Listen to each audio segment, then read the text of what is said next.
All right, if you guys haven't already, you're going to need the VMs to follow along.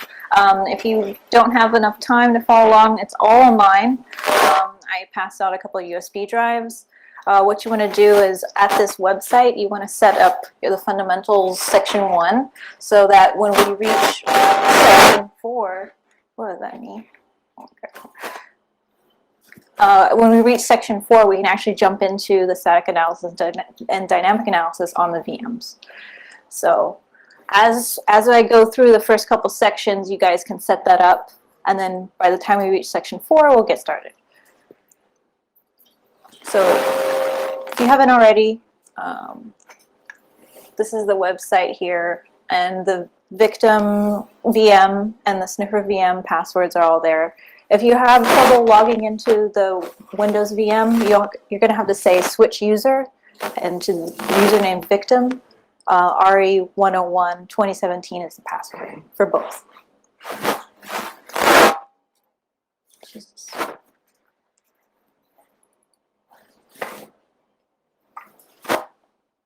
Okay. All right.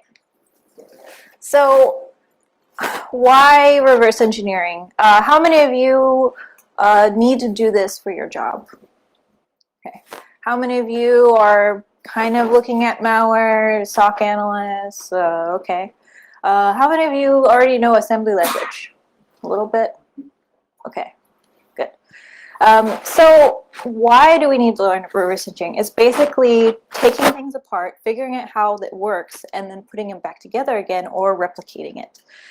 If you like to play with Legos, if you like to build things, take things apart, figure out how they work, reverse engineering might be for you. The thing about reverse engineering is that you're always constantly learning because there's more things to reverse. Not only binaries, not only IoT devices, everything that you do in life, you're taking it apart, figuring out how it works, and put it back together again. Should I do that with clothes? Like I'll take apart my clothes and re-sew them back together again so I can learn how to sew. Same thing with binaries. So what is the game plan here? The game plan is to pick a point in the malware where you want to go, and then figure out how you can work your way backwards to figure out the path and where to get there. And then you put that into like a little map so you can figure out how can you debug through the malware to get to the point where you need to go. So say it's doing an internet request. You want to find and get to that internet request point before it starts encrypting itself for the request. So basically you need to stand up a baseline environment, which I provided for you for the VMs. From there, you're going to do triage, basically gathering information on what the malware is, what the malware is, what it's doing, what it's going to do.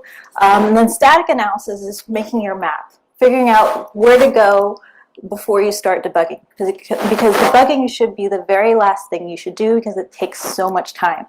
So how can you make debugging much quicker is by creating a map for yourself of where to go. So we'll end with manual debugging at the end. So I already explained you should have the VMs downloaded, you should have VirtualBox installed. If not, you can do that until we reach section 4. Basically what you're doing, everything is set up for you in VirtualBox, the internal network and everything. So you can go through that on your own and set that up. If you have any problems, you can ask me. So the way that it's designed is that on VirtualBox, there's an internal network that's connected. So it's connecting the two VMs together. So the sniffer will actually be mimicking the network for the victim box so that any traffic will be sniffed on the sniffer VM. So this will become important when we do quick triage and dynamic analysis because you'll need to see that connection happening for the internet request. All right, I'm going to skip through that to the next one. So I want to talk about a Windows PE-C program. You have different layers. You have your C and C++ code. Underneath that, you have your compiler, which turns that code into machine code. And underneath that, you have the hardware. So where we want to be is after the compiler, where we see the x86 assembly and the machine code, which is hex code. And you'll need to figure out where everything lies in the address space, where everything exists, like where the stack, the heap, where the actual code is being executed, because all of those addresses are important, so you can help yourself navigate throughout the binary. So for the Windows architecture, there's a user mode and kernel mode. I'm sure you're familiar with both of these, but the difference between the two is the virtual address space. So in each program that gets started, each program has its own, in userland, has its own address space. So you have where the DLLs are, the image of the binary itself, and all of the references and variables of the heap and stack. It has its own. Now for the kernel mode, everything's shared. This is why you have different tokens for when things access memory and when it can perform, but we're not going to talk about kernel mode this time around, just user mode. So the P header is important. Nowadays you have like these nice, lovely open source repositories where it can parse all of that for you, but it's good to know where everything lies so you can look at it statically in a hex editor. So basically what it says is telling the operating system where each section is for reading, writing, and executing. So this will load up into the actual binary image, which if I scroll down here, you can kind of see the memory map of where the program image actually exists, where the heap and stack exist as well. So that's basically what this header is used for. I'm not going to go into the header. If you want to look at, malformed headers, you can, but it's just good to see what it looks like in hex here. So you can see the MZ header, which represents a PE binary, and below that is some information like the timestamp, the text section, and our data sections, which we'll get into later when we look at the static analysis.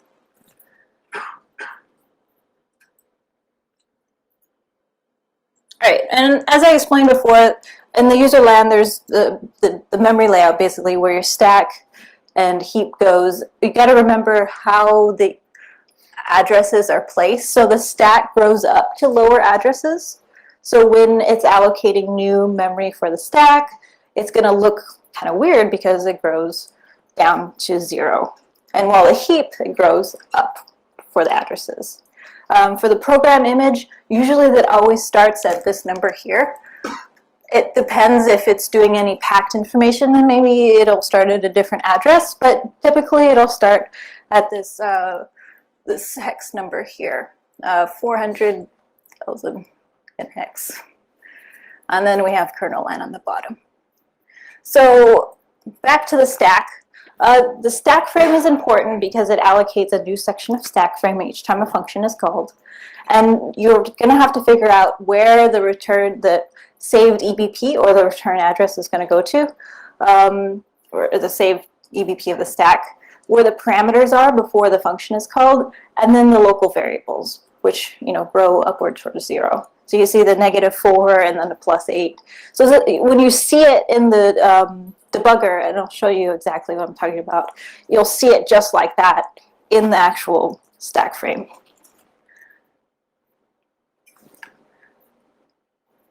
So it's not so much important. You need to know, you just need to know how the addresses grow. And visually, I'm going to show you what all this means. So x86, it's an easier assembly language to learn than 64-bit, only because of the addresses. You have a typical D word, which is only 4 bytes. And when they're stored backwards in Windows. So as little endian here, if you have A1, A2, A3, or A0, A1, A2, A3, it'll be backwards when you see the address on the stack. So this becomes important when you're trying to translate things in order to jump to that address.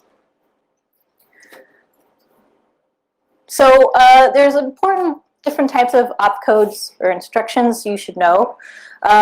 There's 3 major sections. There's data movement and data access, arithmetic and logic, and control flow. So some of those data movement and data access are move and LEA. Arithmetic is add and subtract. And then there's more logic, which is shift right, shift left. How many of you took what is it, data structures? Or not data structures, discrete math? You want to take discrete math about logic and shifting? Well, anyways, it just bit shift, shift right, shift left is just shifting the bits from right to left and changing the way the bytes are in the address. So, and then we have the control flow, which are more important because it kind of helps us navigate through the program.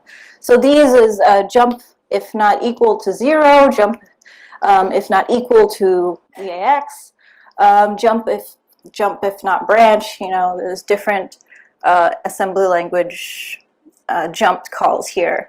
If you forget what each of them mean, I have like this nice little search instruction. So say I wanted to look up jump, I can see what the opcode is in assembly and what operands that they're looking for, what it means. So it's really nice. I'm always having to look up odd assembly language. Like, I'm not going to sit here and memorize all of them. I mean, some I remember them in hex, but you know, no one has that type of memory. So you always have a nice reference. So let's look at data access instruction move. So when you see something like this in x86, you're basically moving AAAA into the register ECX. Now, we're going to talk about registers here in a second, but it's normally where this is being placed into the right register here. So it's backwards. All right, so the different registers. When you're looking at it in debugger, you're going to see these a lot, and you're going to be looking at these a lot each time you step through the program, where the return address is going to be, what the counter is in ECX, where the stack pointer is, and then the EBP, EDI, and EIP, which is the current code that's running. And so that's all there. I'm not going to go over each one because I'm sure you guys can read it. But I'll explain it as we're going to debug, so you know where you are in the debugging section. And then the 0 flag. This is actually important when you're doing the jump calls, because when you have jump if not equal to 0, you can change this flag and change the condition of the jump. So say it's not going to take the jump, but you want to force it to do the jump. You turn that 0 to 1, and it should make the jump. And I'll explain that. So here's kind of a quick example of a program and how it goes through each instruction and places it into the registers, as well as what's happening on the stack. So remember that this right register here is where the contents are going to go into, and you can see it being filled up over here. So I'll let you look at that a little bit.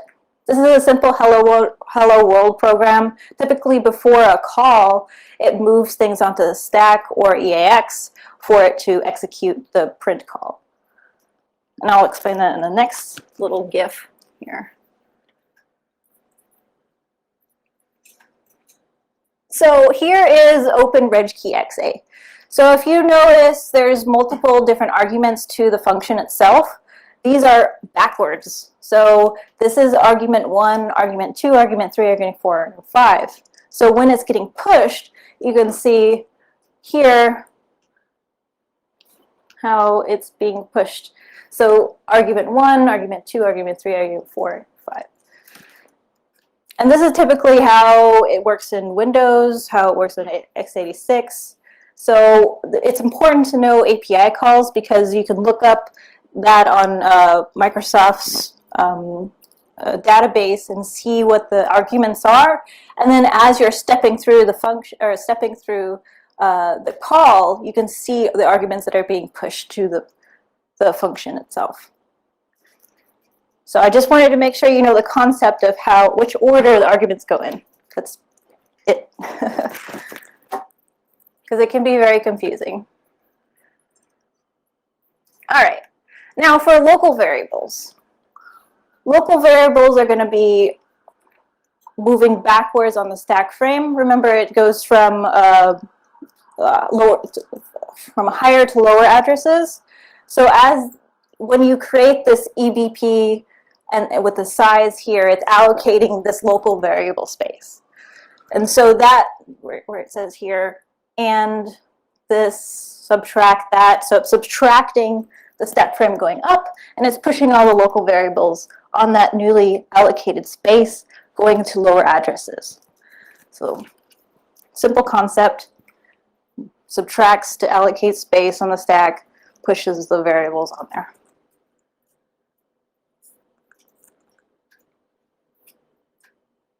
All right, so now to malware. How many of you heard what is it? Kill chain, attack flow, whatever? Yeah, it's a silly buzzword, but all it means is the steps in what malware takes. You have perimeter reconnaissance, basically like testing the network, seeing which guy I want to exploit. And then infiltration, that's usually they're using an exploit to get in through a document from an email. And then internal recon, I've seen this in a breach investigation where they'll hop from box to box to figure out where they want to actually land. So they'll use more lateral movement activities to get to where they want to go. Entrenchment, this is kind of like persistence. I'm going to write a registry key so that when the computer reboots, I'll start up again.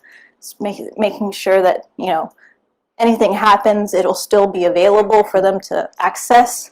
Exfiltration, basically taking data and sending it back to whatever command and control server they need. And then purging. This is typically, I see this in more advanced malware. If they're going to clean up their activities, then they'll delete itself or clean up any traces that it was there. Now, for the different malware classes, I'm sure you've heard of virus and worm. It's been around forever. I don't really need to explain that.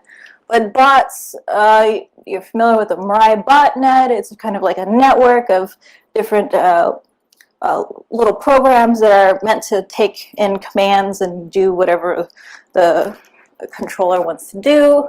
Trojan, it's really a blanket term to describe malware that's posing as legit software and trying to get in. Backdoor and rat, I kind of put them in the same category. It's basically, it's kind of like a bot. It just sits there, you know, always available. It's persistent. It sits there waiting for a command or waiting for someone to connect to it. So that's the typical behavior you'll see.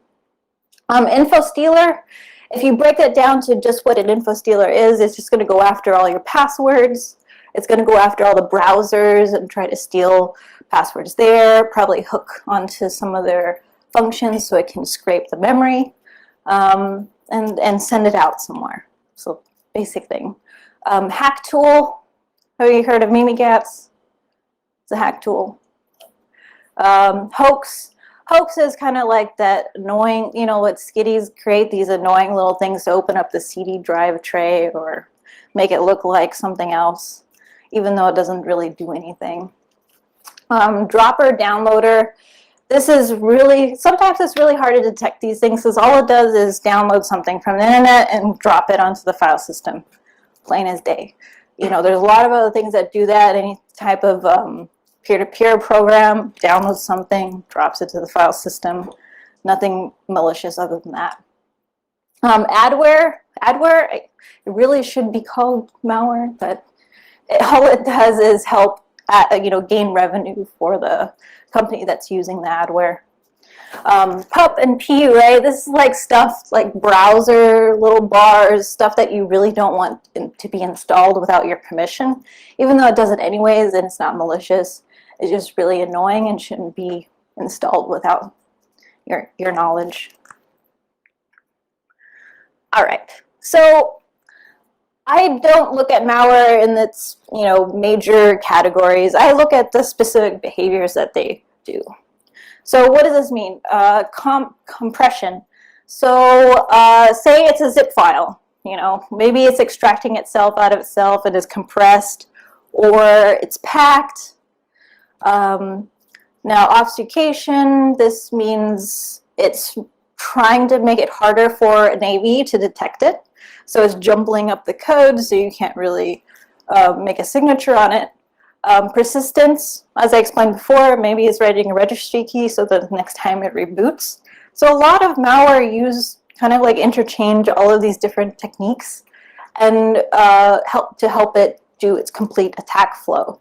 So I'd rather pay attention to their techniques rather than what their category is. Because, how can you put something into a family if it does all of these different techniques? It's kind of ridiculous when all you want to detect is on that specific IOC. So I'm sure you're familiar with privilege escalation. That's normally used for exploits or simple ask the user, hey, can I have admin privileges? Defense evasion, it's kind of like obfuscation, but it's recognizing when something's in the environment. So say you're running an AV. It's going to check all the registry keys to see if it sees any AVs it identifies. If it does, then it'll probably not run. So it'll evade your defense evasion, which is really cool because, if you have an AV and it doesn't want to run, so what? But sometimes it'll detect if it's in a VM, like you say you're doing automated VM analysis, and it does a sleep call, and it sleeps for like 20 minutes, even though the VM only runs for 90 seconds, then it's not going to get detected because it'll just sit there and sleep. And that's when you short circuit that in your VM. Sorry, I used to work at FireEye, so I did a lot of the VM detection stuff. Now, credential theft, Mimikatz again. I love Ben Delphi for making Mimikatz because it's making my life harder. So the cool thing about credential theft is that you have to actually have elevated privilege to do the token stealing.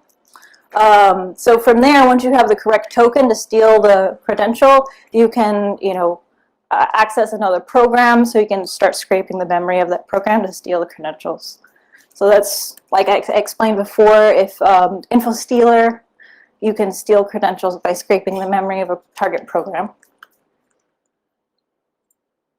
All right, reconnaissance. As I explained before, there's going to be a lot of tools, like hack tools, that malware is probably going to drop to the file system and check and try to, move from system to system, and then copy all of its stuff over and move to another system. So you just want to watch out for hack tools that do reconnaissance work. Same with lateral movement, same thing. Say you're jumping onto the SMB protocol and moving from different places. It's probably going to be a tool that they're using, or even a PowerShell script, All right. Execution. So there's different types of execution. You don't have to run cmd.exe. You can drop like run PE to the file system. I've been seeing this a lot with .NET malware. They'll have like a run PE file in the resource, and then they'll drop the file to the file system, and the run PE will load it dynamically into memory and run the PE file that way. So they'll try different ways to figure out how to execute it, whether it's doing code injection, process harrowing, or just run PEs, doesn't matter. It's just a different technique changes over time depending on how the defender is writing their signatures at that time. Or if they're really shitty, then they won't do that. You can tell, like, when malware authors take the time to evade your detection, like, they will be very detailed in how they do their stuff. But if they're like really lame, then they'll probably use like a script or a batch script or something, and it's like just really lazy. It's like, why not put everything into one single binary? I don't know. I'm just being critical. Exfiltration and command and control, these kind of go hand in hand. backdoors, info stealing, they're all going to have a way to exfiltrate data. So they're going to open up either a port or do a request or create a server of itself. And you'll notice that in the program's flow. All right, so back to tools. I was always told you don't need a lot of tools. All you need is like a disassembler and a debugger. But tools make your life much easier because it makes things much faster. Because say we used to have this thing when I worked at the DoD called Raptor triage. It means you had to figure out what the malware does in under 6 hours. That's not a lot of time. But normally, you could take a whole week to look at it, depending on how much, or if you're an incident response, how much the customer actually was to pay for you to do the malware analysis. Typically, it's like 1 to 2 days, or maybe a week, but it all depends. But you need to have tools to help you do things automated, or unless you're a malware researcher, then you can sit there all week doing it, which is nice. So we're going to be looking at IDA free. I recommend if your company wants to pay for it, it's like $2 grand to get IDA Pro, or maybe you want to try Binary Ninja or was it Radari 2? I still need to learn Radari 2, but it's free, just a little bit unstable, but it might be something for you. I don't remember if I put Radari 2 on there, but I try to give you as much as possible. If you're going to do any automation work for disassembly, I recommend Capstone. I think Capstone is built into the Unicorn engine, which is an emulator that I put on your VMs, which is the new VM. So this emulates the disassembly so you can run it and everything. All right, so I used to push Immunity Debugger and Ollie Debug, which was the same thing, but now that there's x64 debug, it actually debugs in 64-bit, which is really cool. I mean, if you're not like a total WinDebug fan, x86 debug is pretty cool. They don't have too much scripting yet, unless you want to sit down and there's like a learning curve for figuring out their APIs, but it might be useful. The decompiler, so if you get IDA Pro with the decompiler, which is an extra $2 grand, I recommend using the decompiler in x86 because it's free. It's called Snowman. It's not that great, but it'll help you figure out the C to assembly translation, which is nice if you want to cop out and do the decompiler. .NET, or for .NET, I use .peek, DNS Spy, and ILSpy. It works too. It depends on what level you want to go into deep with .NET, but since there's a lot of new .NET malware out there, it might be useful to look at all the different options for .NET decompilers. For information gathering, we're going to go over CF Explorer, which is already in your VM. This was created by a former IDA developer, I think, and it was just this free tool that I don't think he updates anymore. There's PE Explorer, which we'll be using to unpack the binary that we're using. We're using bintext if you want to extract all the strings. Sysinternal Suite, Procmon, Process Explorer. How many of you know sysinternals or use it all the time? Yeah, it's pretty basic. There's INetSim, which is actually going to help us sniff the network for the internet traffic from the victim. Yara, if you have a Yara engine and you want to apply it onto malware, you can. It's a good way to identify things before you can start working on the malware itself. Wireshark is for the sniffing. I'm sure you've heard of Wireshark. It's pretty obvious. And I also have API Monitor on there. So API Monitor will hook all the APIs that the malware calls. It's kind of overwhelming if you don't know what the hell you're looking at, because it's a huge ass log. And if you know where everything is in the disassembler, then you can follow along the APIs. But it might not give you enough information that you need. It's just a good precursor triage tool. All right. How many of you, I'm sure all of you heard of VirusTotal. Do you pay for it? If not, There's always malware.com, hybrid analysis.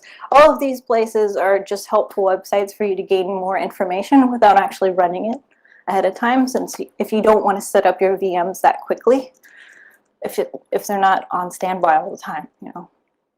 And then there's text editor and Python. So Python makes your life much easier because you can just write a script and figure it out and automate things if you wanted to. So in IDA free, there's main windows. There's a graph view and text view where all the functions are, where all the strings are. It's really basic. That's all you need to know for this workshop. And in the commands, you're going to be using X and G and then making comments. That's it. Really simple. For the x64 debug, when I say where the code is being executed at, that's the CPU.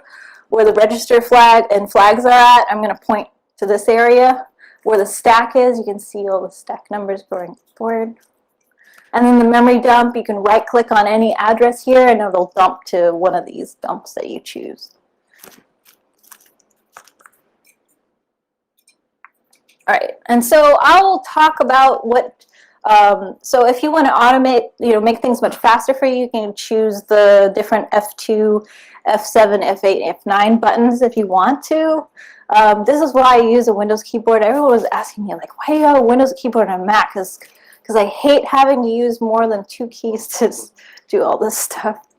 But you can just right-click or click the buttons to do this as well. It's just it gets annoying when I hear you click there for like 10 times. And it'll annoy your coworkers too.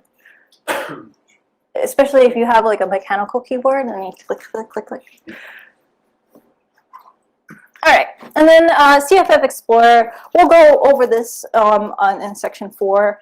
But basically what it is it parses the PE header, like I explained before, nicely for you in this nice GUI. You can copy and paste and export things as well. And so we'll go over that. All right, and I don't have to tell you about sysinternal suite. All it is here's all the processes, here's all the things that happen in the VM. All right, finally, section 4. All right, I'm going to sit down for this one. Depending on your workload, like say you have to look at something really quickly and tell your boss, hey, this is kind of suspicious, you know, you're going to do a simple triage. So I'm going to have you get the malware. You can download it here or you can get it off the thumb drive. Off the thumb drive, it's called unknown.zip. And I want you to place that into your Windows VM.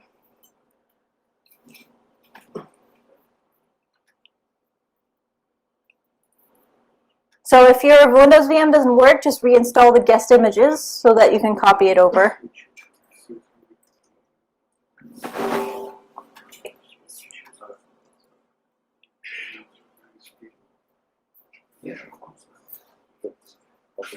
Come on now.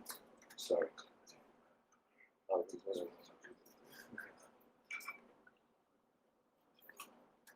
Let's see.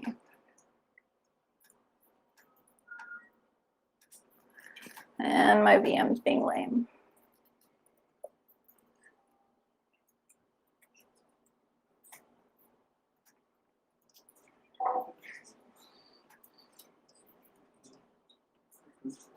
I recommend if you want to get VMware, like if you want to buy it, use that as the VirtualBox. I only use free tools in this workshop.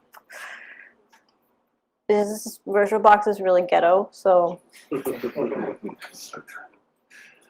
like it's not even copying over my stuff. All right.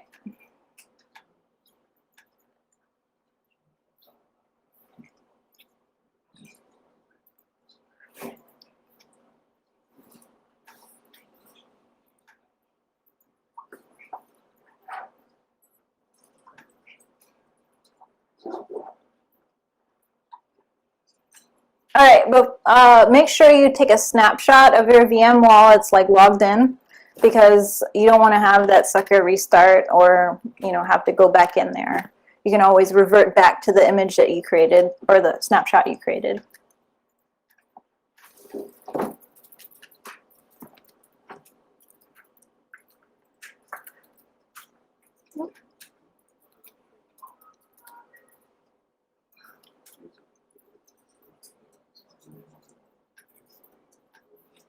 There we go.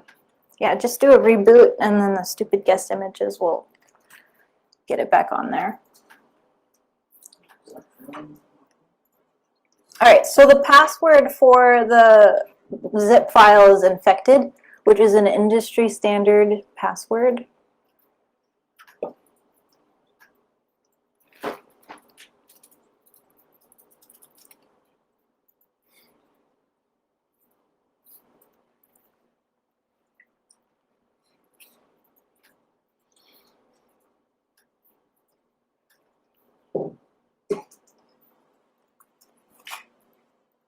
Can you see that?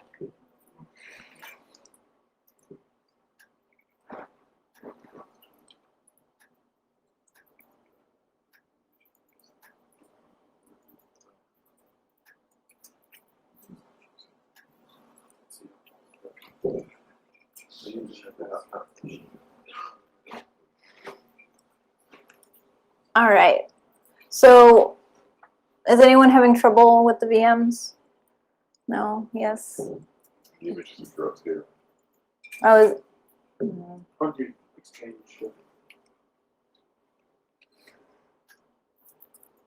Well, once you get that unknown zip there, you can open it up in this HXD and look at the header here. And wow, it's MZ. That means it's a PE binary. That means we can convert unknown. So the shitty thing about Windows is that it'll only read the extension for it to execute, or whatever the file class you set in the registry. So if I were to rename this .exe, wow, it's got a unicorn icon.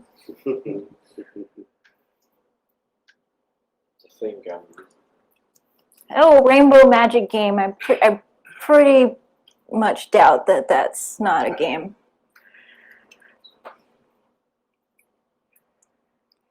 I don't know. I'm a big fan of Robot Unicorn Attack, and that's what I play when I'm on the plane, so I thought this might be fun. All right, so once you rename it to exe, you can, and if you're not all set up, this is online. You can just take notes and follow along. You can open up with TF Explorer, and you can see all of the header information. It's called rainbowmagic.exe instead of unknown.exe. So we think it's a game called Rainbow Magic Game. It's pretty much not. It's kind of obvious. It's like, why would someone in your corporate environment download a game on their computer? Probably not, right? So that when you get this exe, you have to ask the person, hey, how did you download it? Did you download it from a link? Did you get it from an email? Because that'll kind of give you the context on what's it targeting. And I think I say that here. Yeah. Did it come through an email? Did it come through a browser download? Who on earth would allow peer-to-peer on their corporate network? I've seen people do that. All right, so say you want to look at the file, the header information. You don't have to use the CF Explorer. You can always just use any type of Linux environment to look at the, oops, oh man. So say I wanted to look at the malware here.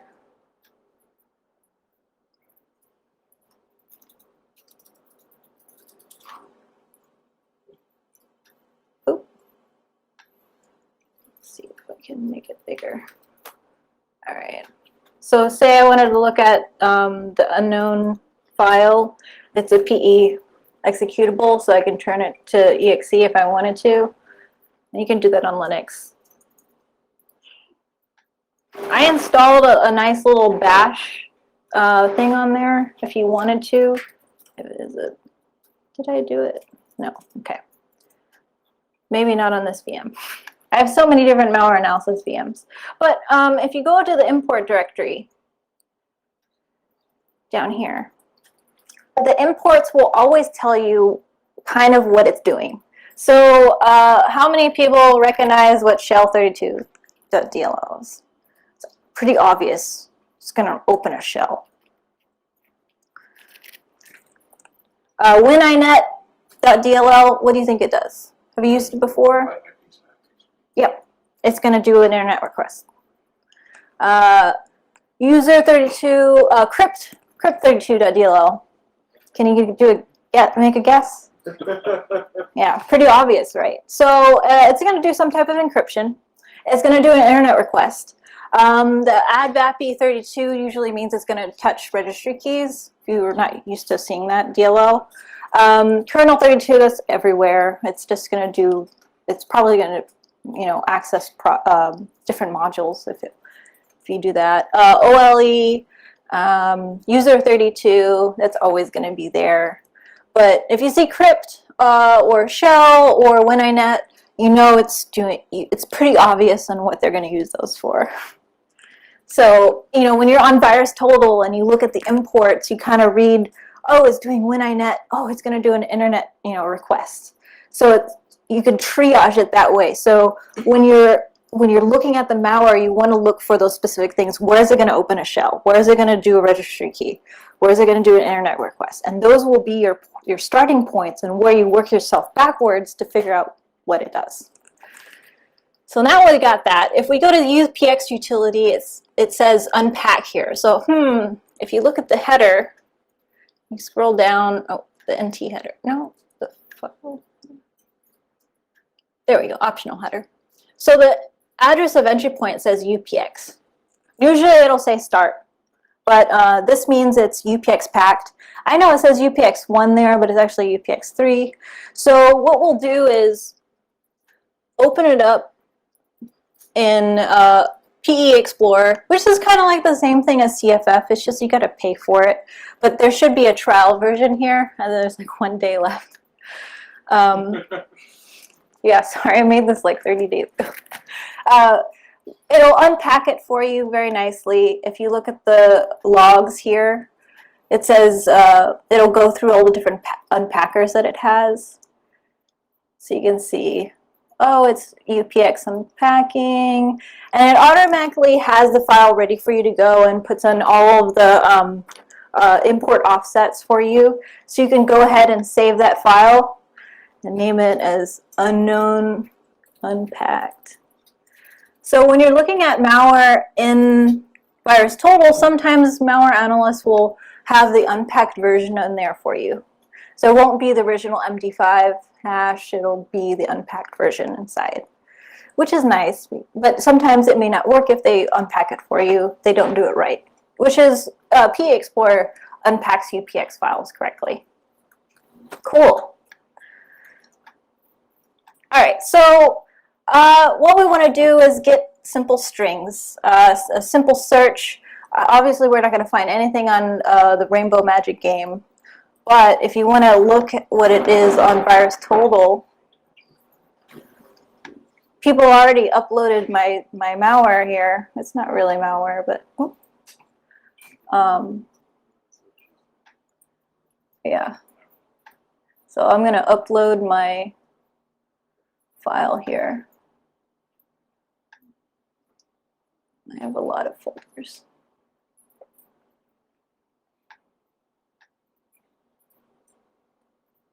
Oh wow, 44 to 65. It's really funny. It does a lot of malware things, but it's not really malware.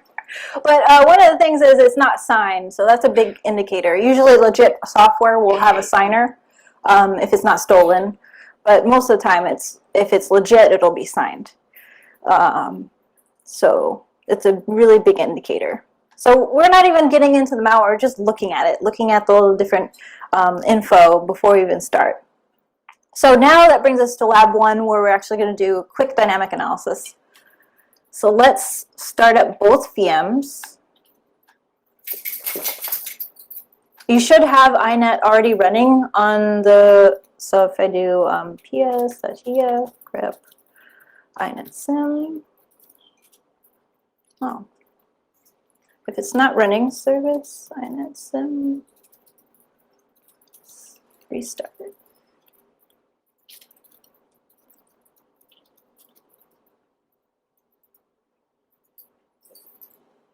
Sweet. Should be running now. Oh. Well, let me check right here. So when you see inetsim running, when you try to go to the internet, it'll say this is the default page for inetsim. So that means it's acting as the internet for you. So if you look at the network settings, it should be on the internal network inet. This means the two VMs are talking to each other. So let's start up Wireshark. You do in the terminal, you do sudo Wireshark. You want to use sudo so it can attach to the network card. Yeah, don't worry about the Lua thing. So let's do any. Double click on any. So it'll listen to any activity from the victim. So let's take unknown.exe as the unpacked version and run it normally. Oh wow, that was really quick. Oh, and it deleted itself. It purged. Wow. All right, so let's see the traffic. Oh, cool, there's an HTTP request here. So let's right-click on this and say, follow TCP stream. Well, that's pretty interesting. Get a definitely not evil.com. I'm pretty sure that's pretty darn evil. So we know it's going to do this internet request to definitely not evil.com/a. You can look at the different headers, special header, whatever. The host, definitely not evil.com. So where are these strings in the binary itself? So this is kind of like our hint. So we need to figure out where it's doing the internet connection. And we know that these strings exist. So let's look at we don't need this guy anymore now that we did a dynamic analysis. So I'm going to pause this VM and shut it down. All right, so it removed itself, but we still have the packed version, so that's pretty cool. So let's open up, and we're about to move into section 5 here. So we saw the TCP stream. So now we're back in section 5. All right, so we already unpacked it. I already went through that process with you, but here's the information to figure out how if it's packed or not. It's in the header. So if you open it up in IDA, open up IDA Pro, and then all this dialog will come up, and you just click agree.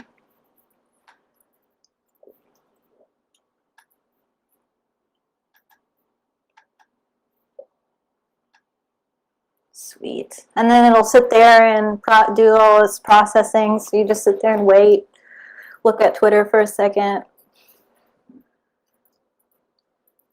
So that's what I do. I'm usually like waiting for stuff, and then I'll tweet something, and then I'll go back. All right, cool. I don't need this box down here. So look at the strings. Scroll down. Our data is where all of those strings are going to be. And then you want to find some weird, funky strings like this. Can you see that? It's like under this current version run in the strings window. That's junk. That means it's like juicy stuff. So double click on that string, and you can see where it is located in our data. And when you click on the string identifier with X, you click X, it'll take you to where it's actually being called, right here. Oh, look, Internet Connect A. Wow, we got right to the part that we wanted. But what the hell is this string, right? So usually when you see a string and then a function after it, it's a decryption function. So this little function call 401260, double click into it, and the ida-freed kind of doesn't parse it nicely, but this is a function that tried to parse. But if you kind of look at all of the different commands, look for XORs. So XOR EDI means it's just making that register 0. So you want to look for an XOR where there's 2 different registers there, or 2 different values. So let's scroll all the way down until, oh, there it is, XOR AL5A. So, this is kind of a little decoding function, right? So it's probably doing a single byte XOR, which is 5A. So let's open up, let's see, oh, shoot. On your tools here, there's XOR search right here, this little tool. Open up and then drop it in there. So the way you use XOR search is that you want to put in a string that you think it's going to say. So let's run this again and add our unknown unpacked. And then let's do .com for the string. I know it's really hard to see, but I'll show you over here.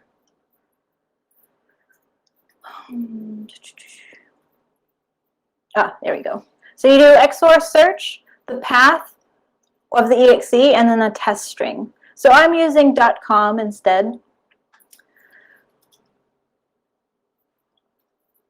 And it says, yo, this is dope, as one of the strings. That's interesting. So we know that it's using a single byte XOR for all of its strings, and it's going to call this function each time. So just remember that when you see a string with a function being called after, it's going to process that string. So we can rename this function XOR decrypt. So if I were to click X on it, you can see all the different times that XOR decrypt was called. So there's 4 different strings that is decrypting. Cool. So how do we get to this location? How do we get from Internet Open A? So if you keep clicking X in IDA on the location, it will bring you all the way back to each time things are being called, and you keep scrolling up, keep going all the way up until you reach start.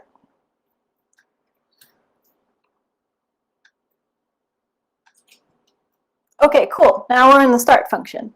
So when you're making your map, you should be going through, and this is what I was just explaining before, is going up through all of the jump points where all the locations are. So you can make your notes. So usually I have like a little notebook on, where all the jump points are. So I know like where the internet, it doesn't show it there. There we go, Internet Open A. And we know that if I click X and it goes back to this jump where it sets the registry key and another jump again all the way up until it's to the start. So when you start debugging, you can set all of your breakpoints on where those jumps are happening. So you know how to navigate to the Internet Connect A, where that's the juicy part that you want to go to see, what the response is going to be. So that's basically what you're going to do at debugging is you have this nice little map. You're going to set all of your breakpoints. You're going to modify the jump calls as they're happening so you can get to the place that you want. So you can sit there and play around and go back to the strings and find other cool things, like here's another one. Let's see where this is being called. All right. So if you see the get module handle name and the file name A, it's going to check its own file name to see what it is. So each API call kind of represents what's it going to do. So file system API calls, moving data or copying itself, checking the name of itself. Writing a registry key is normally for persistence. Internet so this is where all those DLLs come into play, because all these APIs are related to each of those DLLs. And API, luckily in Windows, API calls are nicely documented, so you can figure out what the hell they're doing.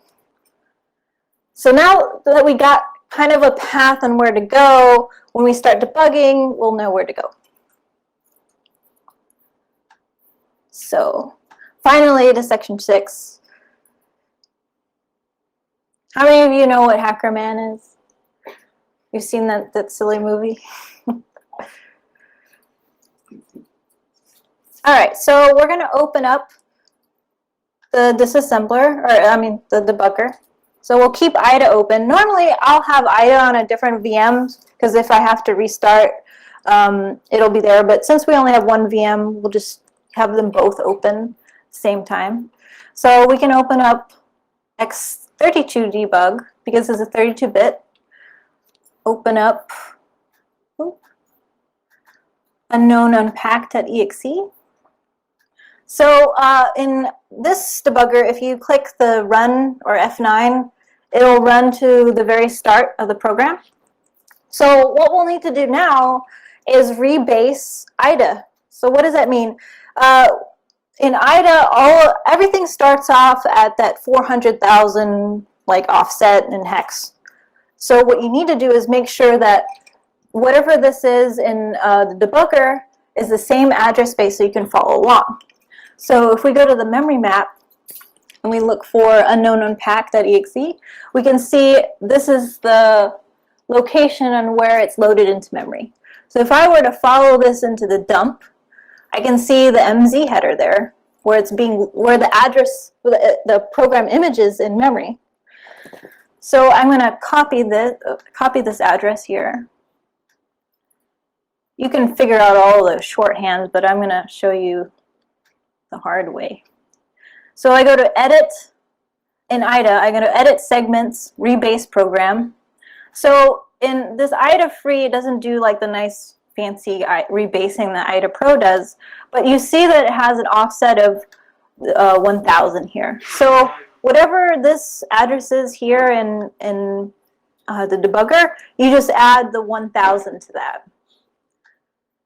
So, and you need the 0x in there. And then add 1000. Sweet. So if I wanted to go back to where I was before, this Internet Open A is getting called at this address here. So I'm going to copy that. And I'm going to set a breakpoint. Do BP, which is breakpoint, and then you paste the address in there. And the breakpoint set. So now I want to navigate to that breakpoint. So if I click run, oh wow, I'm at Internet Open A. And look at that, definitely not evil.com, so it already decrypted the string for us. So this is what when I'm talking about navigating to where you want to go. You want to make sure you know the address of the function you want to go to, so that you can set a breakpoint on that function without having to sit there and step through the whole program itself. So you can jump automatically to where you want to go. So now that we have Internet Open A, we know we're not going to connect to the internet, right? So we need to force it to say, oh, I connected to definitely-not-evil.com and keep going forward. So if we keep looking at how we get to after it, let's see. We have to go back here, see where it's navigating to. See, this is where it sends the HTTP request. We want to go after that, after the internet read file. We want to get to the close handle. So we want to set a breakpoint at this here. So when you see something like this, it's actually pushing each value onto the stack. So if I were to right click and make it a string, this is an anti-reverse engineering thing. it's expecting to the response to say LMAO. So A, LMAO. So we want to navigate through these jump calls and force the jump to get to this location. So I'm going to put a breakpoint here, copy, and do BP, and then paste the, so we got the breakpoint. So if I were to scroll down, this is where I want to go. So when we have all these calls, we want to make sure we can make it to this point. So the defining jump call here, we need to turn this flag to, and this is where the flag is, change that to force the jump, or not do the jump. So if I were to step through this, and it's going to be painful. Oops. I'm in WinINet. You see that? I'm already in that DLL I was mentioning. See, this is when you want to step over these functions because you don't really care if it runs or not. All the way to return. So I'm pressing F8. All right, so that was successful, and it's not going to do the jump. We want to keep going. That's okay. Internet, okay. All right. Yeah, we want to get that jump. Cool. Keep going. Yep, keep going. Yep. Give it a second.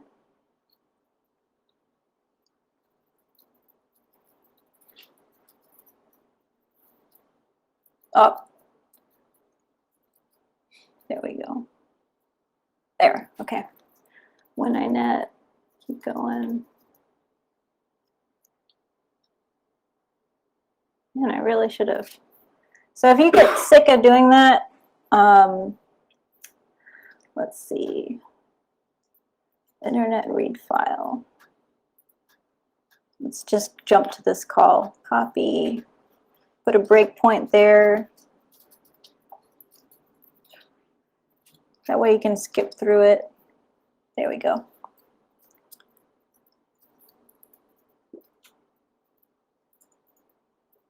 Oh, shit. See, this is why you have all these nice breakpoints, so you know where to go.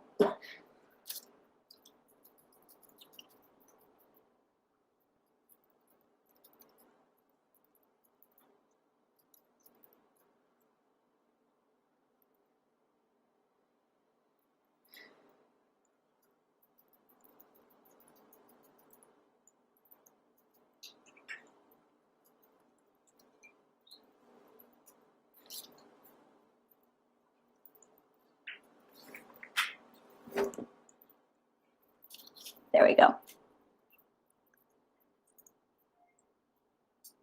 All right. So we want to force the jump here. So we change this flag to 0 and it'll jump for us because it didn't connect. So after this call, we want to jump again. Perfect. So we want to force the jump, change it to 0. Awesome. Now we made it to the internet close handle here. And now we're going to compare, obviously, an empty location to LMAO. So we just have to keep changing the flag in order to get past this little fake check here. Change this flag. It's very painful. This is why you want to automate stuff with the debugger. Cool. So we made it past that point. If we run the rest of it, there should be a message box that comes up. So I'm going to run the rest of this. Oh, yo, this is dope. Awesome. So what did it do after that? This part I'll explain like later on your own when you want to do this at home. You can go through the whole thing. and see what happens. But it should, oops, I don't know why I keep doing that.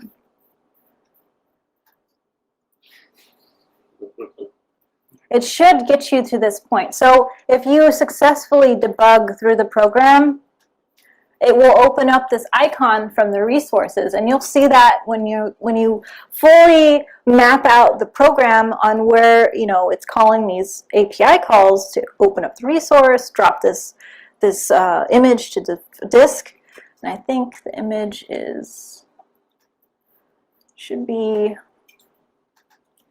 where I ran it. There's icon.gif, so it's opening it up here. And when it's running the shell, it's going to open up this nice little GIF.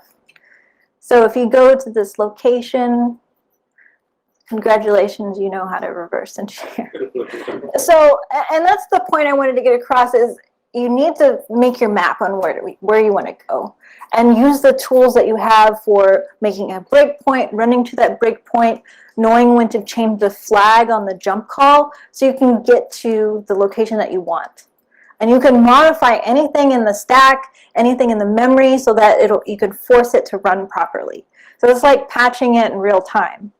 Because it's all online, you can go explore on your own and play with the debugger, all of the different API calls, and you can apply that to any other malware. It just gets more complicated when you get into XOR decoding routines, any type of encryption. If you saw the crypt32.dll, it's doing a base 64 call. So you'll see all of that when you're playing with it on your own. So when it's all said and done, I wonder, am I over time? I'm not sure. Okay, well, just want to be sure. Oh wow, I had more time than I thought. But anyways, when you get through all of that, you can create your final mapping of what it's actually doing. So when you go through it again, and you run the Procmon and the Process Explorer, you can see that the reason why it's checking its name is to make sure that it's creating a copy of itself, placing it into the persistence location so it can start up again. So it creates this persistence registry key that you saw, the current version run, which is persistence. So when you reboot the program, it'll start up this file called dope.exe. And then it'll do a command and control out to definitely not evil /a, and then it'll respond with LMAO. And from there, it'll extract the resource, do a base 64 decode, and show that lovely little GIF through a shell execute. So you can see how when we went over the DLLs from the imports, that those do matter when you're trying to figure out or predicting what it's going to do. So a typical report, it'll have all of the IOCs in it. This is a very light report compared to what we used to do at the DoD, but it has all of the information. We went over the import functions. Remember Internet Open A, it's doing a message box, it's doing a shell execute, and you'll see all of that in there when you play with it on your own. And then, of course, the network IOC is going to be there.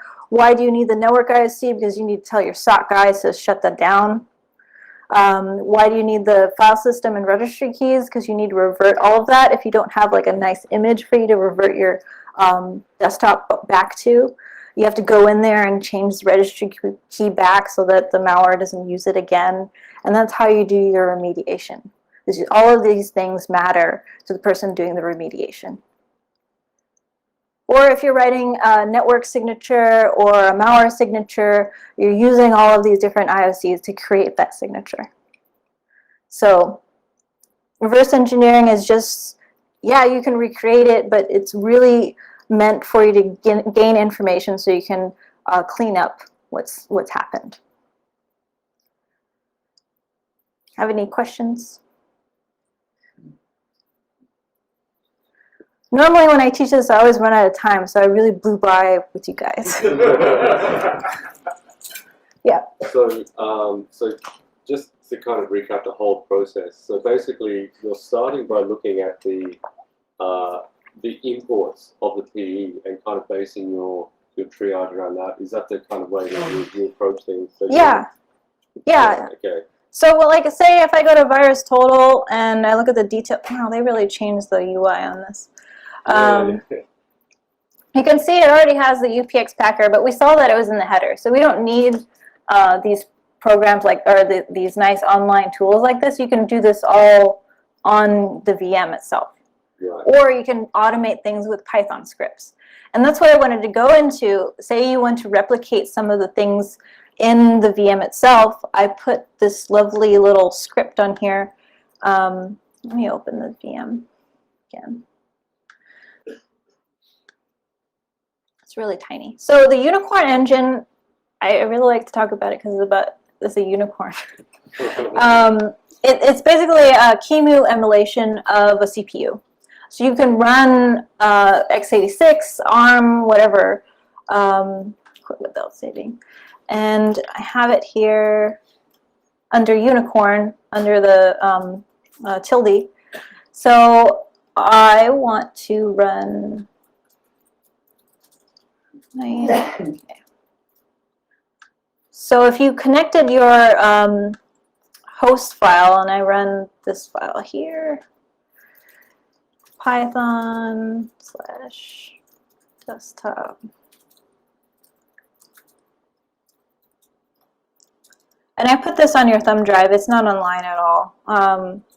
Basically what it is, it's doing this nice CPU emulation. Like say you want to take out an XOR routine. This is basically what it is doing. And you want to replicate it in Python without having to run it. You can do that in Python without having to debug it. So you can copy out the assembly, stick it in there as like shell code, and see like what the encrypted string is. This is very helpful when you're doing RE CTFs. So, and you can play with that if you want to. You can see I put the nice little shell code there for XOR. You can find stuff like this on exploitDB and copy out the shell code there and kind of emulate it with the Unicorn engine and see what it does. And you can fill in, like, say you want to fill in the different registers already, like, you know, what address it is, where the address starts. This is where it becomes important, where you have to know where everything exists in memory, like where the program starts, what offset the stack is, what offset a certain function is, because that'll help you figure out what's going on and navigate through the debugging. So all the tools are there. You have the VMs. You have the malware to play with. I recommend you not using like real malware yet and just play with programs unless when you feel comfortable to move on to RE102, which is actual real malware. It's based off, the packer is based off this malware called Rombertic. I think it's the same author. I don't know. You can tell when you start reversing malware, you can tell like when there's two different authors, because they'll have really shitty like code that's been packed. Well, the packer is like really nicely created, so you can tell they bought that and then they wrapped their shitty malware in it. So it's kind of like WannaCry. So Eternal Blue. Does anyone know why it's called Eternal Blue? No, because when they were developing it at NSA, it would always blue screen the box. So it took them many years to get it to a point where it was usable. So this whole like group of exploits is called Eternal Blue because of that reason. So Eternal Blue is wonderfully done exploit. However, the malware itself that was encapsulated in it was a piece of shit. You could tell. So, you know, it's things like that when you start to reverse, you figure out, oh, why did this guy do it this way? He could have done it this way. It kind of gives you identity to who that malware author is. You mentioned earlier about identifying like garbage strings. So can you just point out the one that you were looking at? Yeah. So in the strings location, it's really good in that data or our data in those sections. Those are where all of the offsets are for data that it references. And so there's a nice little table. So in that table, you see here's the current version run. Here's that junk string, which is actually definitely not evil.com in XOR encryption. So usually when you see huge chunks of data that's referenced in our data, it's probably another exe or shellcode. So like in WannaCry, it has a huge section of junk data, and it decrypts that into memory. And you'll see it referenced in our data, or even in the resource. And you'll see that, and it'll load it up into memory somewhere. But there's always a function, usually right after when it's being loaded, that it's going to do the decryption. So you'll see that pattern. So when you start to look at malware, you'll see different patterns on when strings and data is being processed. And like normally you'll see, here's in C at least, here's the data. It's going to allocate a new portion of memory. It's going to change that memory to executable for shellcode. Right? So you'll see the virtual protect to turn to executable, and then it'll copy that using like memcopy or some stupid thing like that, or just copy it manually, and then it'll jump to the start of that new memory location. So if it's faster for you, you can find anytime it does a virtual alloc, because that's where we're going to put the new memory, and that's where the juicy stuff is. Nowadays, malware is using more memory locations to execute its code to bypass AV. And this is kind of like the trend that I'm seeing. Unless you're doing .NET, which just means the malware authors don't know how to code. So, any other questions?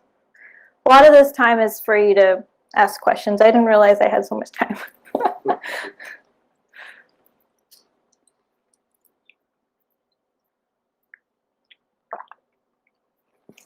I'll ask a question. I haven't got that. Can you show us how to show that new again? Yeah, in the top tab, there's. Yeah, I'm on strings. I'm not seeing the same thing. So actually, I think it's because we didn't unpack it. So Yeah, see? Yeah, so if you use the PE Explorer, and I'll open it up again. Yeah, I'm sorry.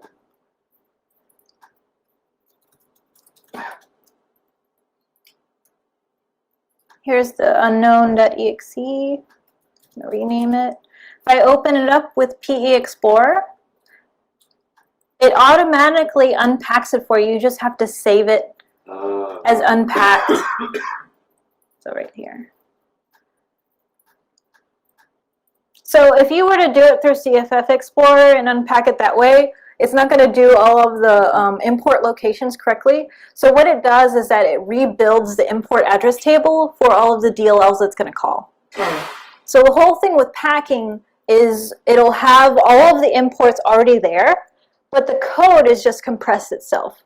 So if you're UPX unpacking, it'll create a new memory space. It'll allocate memory. It'll copy that compressed code, decompress it into that new memory space, turn on it to be executable so it can jump into that location and start executing the code there. But before it does that, it has to rewrite all of the import address table so that the newly decompressed code can reference all of the import addresses that, it was already there. So all of the addresses change because it's in a new memory location, which is why I had you guys rebase the IDA Pro so you can match up the addresses because it was unpacked. So anytime you have shellcode, you would have to rebase IDA to that shellcode location where that is in memory. So you can follow along and create your map and set your breakpoint so you don't have to sit there and click F7 all the time. Do you ever use the debugger in the IDA Pro version? I don't typically like to, but sometimes it doesn't work. But you can use WinDebug if you're going to do like kernel stuff. But you know, if you like WinDebug, kernel development is hard. Is there a place online where you can share your IOCs? Like if you find something that, you know, your AV didn't pick up and you do this analysis and you have this lovely report, but now what? Yeah, so there are like open source like community IOCs that people use, like Yara, Snort signatures, what is it, the Mandiant's signatures that they have. There are open source ones, but normally people don't like to share. But that's I don't know why. If you're on, there's some, I don't know, you can test out your signatures on Virus Total Intelligence if you have one of those accounts, Yara signature. But typically, you know, normally what we do is we go out and find all of the different malware reports and scrape them for IOCs. You just write a Python script, go out, scrape them. But anyways, I'm kind of sad that I had so much time. Yeah. And if you have a chance, you can start the Flare-On challenge. What is it, Flare-On? It's basically a reverse engineering challenge. You may be able to get through 1 through 3 after you're taking this course. It's pretty simple. Mm-hmm.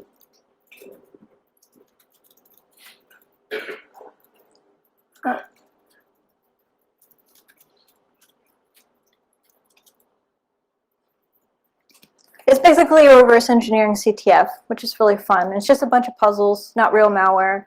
I recommend not using real malware yet. In your experience, how long does it take after you start to look at this? Before, I mean, I appreciate the ones may vary, but how much experience? 6 months? Yeah, about 6 months. I mean, there's multiple different tutorials out there. You know, I started on the Luna tutorials, but it's mainly for cracking programs or patching programs, not really for malware. Malware, you want to focus on the techniques that I was talking about. So by looking at different reports, you start to recognize evasion techniques, and then you'll start to see it in like malware or regular binaries, depending on what you're looking at, ELF or PE. But the concept is the same when you're doing reverse engineering. So the Luna one, did you find these days just crack a bit? Is there any useful stuff in there as well? Oh, yeah, yeah. I mean, it'll go over the same concept as knowing where you want to go before you get there, making your map. If you do the RE102 on your own, it might be much more clear because it's actual malware and it's really layered, very layered. So, and a lot of malware these days are like that. You have a packer, it's doing obfuscation, it's doing shellcode, it's unpacking a resource, it's running that resource, it's multiple layers of crap. But, they do that on purpose to throw you off. How many times have you infected yourself with that? Never. Really? You've never got all the way through that and accidentally? No, if it's in a VM, I'm not going to. Yeah, yeah. I mean, if I ran it and, I missed something, I can always revert my snapshot back and it's, you're good. That happens as part of it. You let it get to the end of execution. Yeah, I did it earlier. I ran it and it disappeared, right? So then I just restart it or revert back to my snapshot. I think when I did WannaCry, I had like 10 snapshots. So, but I keep my IDA Pro database because I can always go back and see what functions I renamed them to. So I know what it is. So I have like a nice little map. Here it is. Where can I go when I reverse it again or debug it again? So it's really helpful to keep all of that. And you have to be very organized as well. I think my laptop here is a dumpster fire of how much malware is on it. So, all right, guys. I think I'm going to wrap it up here. But hopefully you have all of the tools now. But I recommend IDA Pro, not free.